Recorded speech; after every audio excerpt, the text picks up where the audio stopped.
네, KR 웹세미나 시작하겠습니다. 저는 진행을 맡은 평가정책실장 김병균입니다.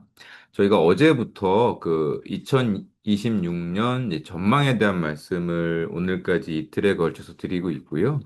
어제는 전체적인 종합, 그리고 이제 기업의 각 산업들에 대한 말씀을 드렸고, 오늘은 이어서 기업 부문의 세 가지, 소매우통, 항공조선에 대한 전망 말씀을 드리고, 금융 부분의 여섯 개 산업에 대한 말씀을 드리는 순으로 진행을 하겠습니다. 그래서 오늘 첫 번째로 소매유통 말씀 주실 김미희 수석연구원님 나와 계십니다. 안녕하세요, 네, 연구원님. 안녕하세요. 네, 네. 소매유통 말씀 부탁드리겠습니다. 네네. 말씀드리겠습니다. 안녕하세요. 소개해 주셨는데요. 소매유통업을 담당하고 있는 김미희입니다. 2026년 소매유통업 전망에 대해서 고민해 보면서 가장 먼저 떠올랐던 것은 한국 경제의 구조적인 저성장이었습니다. 구조적 저성장 속에서 돌파구를 찾기 위한 기업들의 노력은 업태 간 경계가 흐려지는 빅블러 현상과 산업 내 구조조정과 같은 형태로 진행되고 있는데요. 이러한 변화는 각 기업들의 경쟁력과 산업 내 경쟁 구도에도 영향을 미칠 것으로 예상됩니다.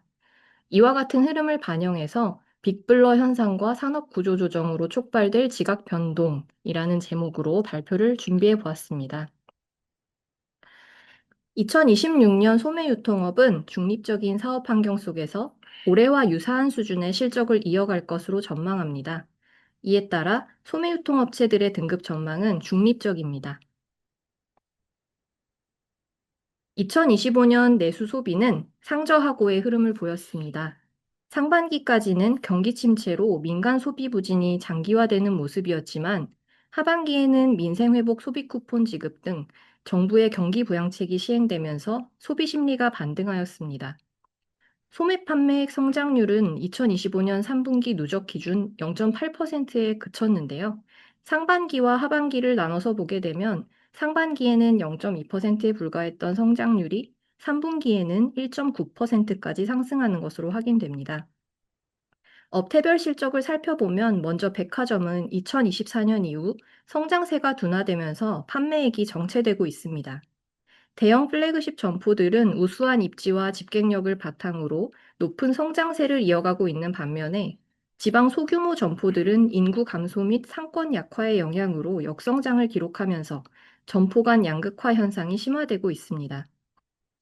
할인점은 이커머스의 지속적인 침투율 상승과 주요 사업자인 홈플러스의 경영난으로 높은 경쟁 강도가 유지되고 있는데요.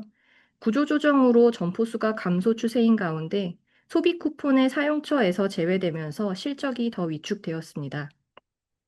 편의점은 최근 점포 포화의 영향으로 역성장을 기록하였지만 3분기에는 할인점과 반대로 소비 쿠폰 정책의 수혜를 받아 성장세로 전환하였습니다. 이커머스의 경우 최근 성장세가 둔화되고 있음에도 오프라인에 비해서는 여전히 높은 성장률을 나타내고 있는데요. 타 재화에 비해 상대적으로 침투율이 낮았던 음식료와 화장품의 거래가 활성화되면서 영역 전반에서 침투율 상승 기조를 유지했습니다. 2026년 소매 유통업의 사업 환경 전망은 중립적일 것으로 봅니다. 내수 경기 전망에 긍정적 요소와 부정적 요소가 함께 존재하는 상황인데요. 먼저 낮아진 금리 수준과 정부의 확장 재정은 단기적으로 기대 요인입니다. 그러나 확대된 가계부채 부담 및 인구 구조 변화의 영향으로 가계의 소비 성향이 구조적으로 저하되는 추세이고요. 미국의 관세 정책으로 대표되는 글로벌 통상 환경 악화와 이에 따른 기업의 실적 부진은 고용 및 임금 여건의 저하로 이어져서 민간의 소비 여력을 위축시키고 있습니다. 정부의 확장적인 재정 정책과 고환율 지속에 따른 물가 상승 우려 역시 부담 요인으로 판단됩니다. 이러한 상황을 종합해 봤을 때 2026년 내수 경기는 최근 회복된 소비 심리가 이어지면서 연간 기준으로는 올해 대비 소폭 나아질 것으로 예상되지만 인구 감소와 고령화의 영향으로 인해 구조적 저성장 기조에서 벗어나기는 어려울 전망입니다. 이에 따라 기업들은 저성장을 극복하기 위하여 기존 업태의 경계를 넘어서는 사업 영역 확장 시도를 더 많이 할 것으로 보입니다. 가령 백화점과 아울렛은 대형 복합 쇼핑몰 형태로 융합되는 추세이고요. 편의점과 다이소, 올리브영 같은 업체들은 사업 영역이 점점 겹쳐지는 모습입니다. 이러한 현상은 경쟁 강도의 심화로도 연결될 수 있어서 관련 모니터링을 지속할 계획입니다. 업계 전반의 실적은 2025년 수준을 유지할 것으로 전망합니다. 소비 심리 회복에도 불구하고 할인점 업태의 구조조정을 비롯하여 소매 유통업 전반에서 점포 효율화가 진행되고 있기 때문에 외형 성장은 쉽지 않을 것으로 예상됩니다. 하지만 손익 중심의 경영 기조 변화와 저수익 사업의 축소, 내수 경기 회복 등을 바탕으로 영업 수익성을 방어할 것으로 기대합니다. 먼저 백화점은 소비 심리 회복과 주요 점포의 리뉴얼 효과, 외국인 관광객 수요 증가 등이 실적 안정성을 뒷받침할 전망입니다. 할인점은 비우호적인 사업 환경이 이어지면서 부진한 실적이 지속될 것으로 예상되는데요. 홈플러스의 회생 절차 진행 경과와 구조조정 진행 속도에 따라서 경쟁 강도가 변화할 수 있을 것으로 봅니다. 편의점은 소비 쿠폰의 수혜로 단기 실적이 반등하였지만 중기적으로는 점포 포화에 따른 성장 둔화가 예상됩니다.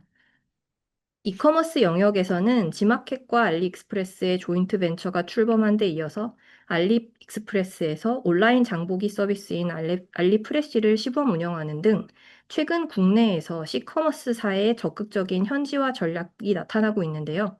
이로 인해서 이커머스 시장 내 경쟁 강도가 다시 심화될 수 있는 가능성이 있다고 판단됩니다.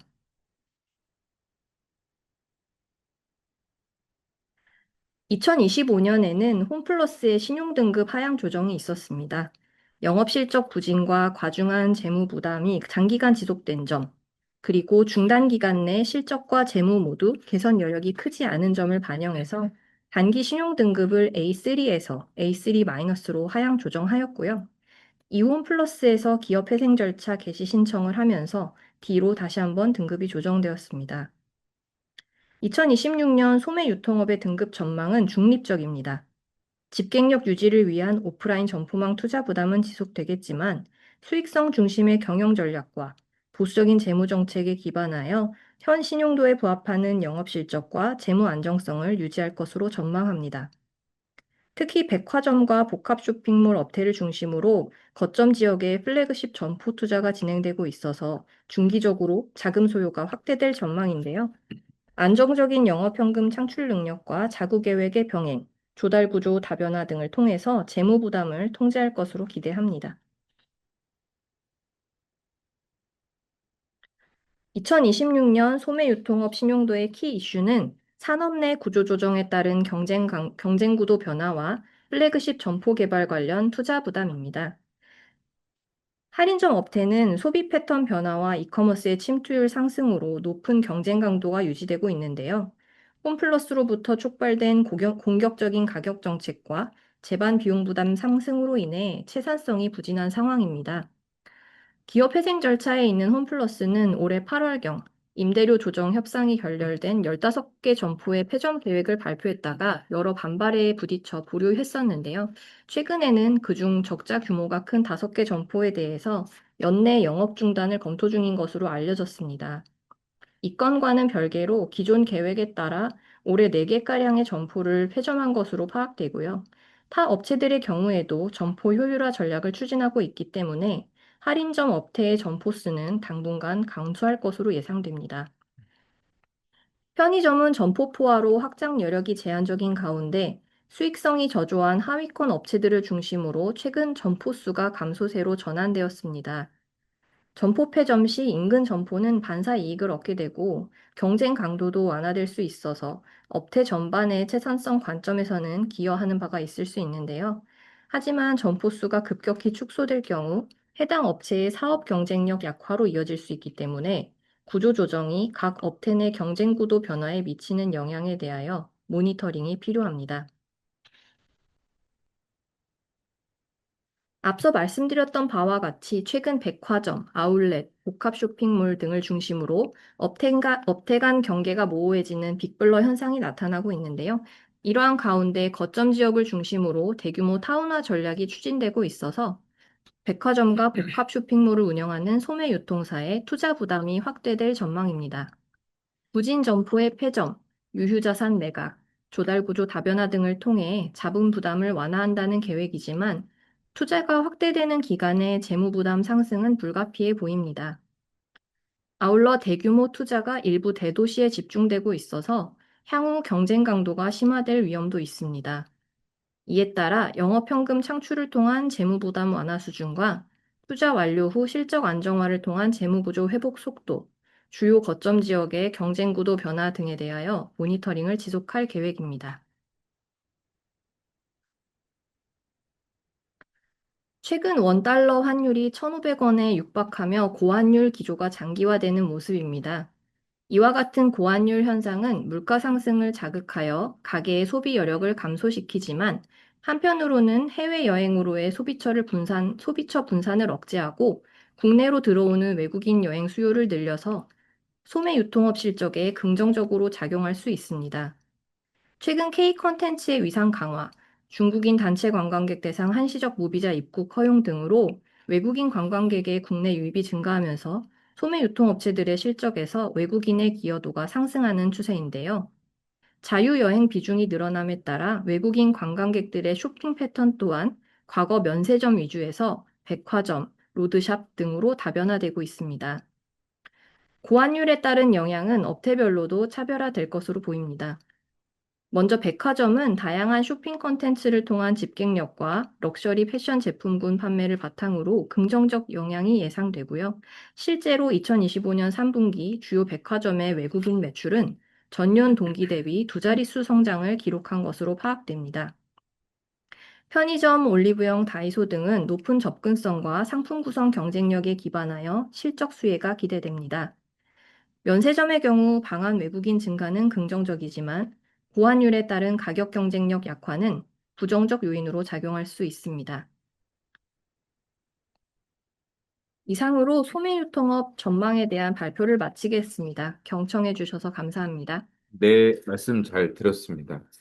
자, 그러면 이 소매유통 관련해서 이제 어, 질문들 해 주시면 저희가 질의응답 시간을 좀 갖도록 하겠습니다.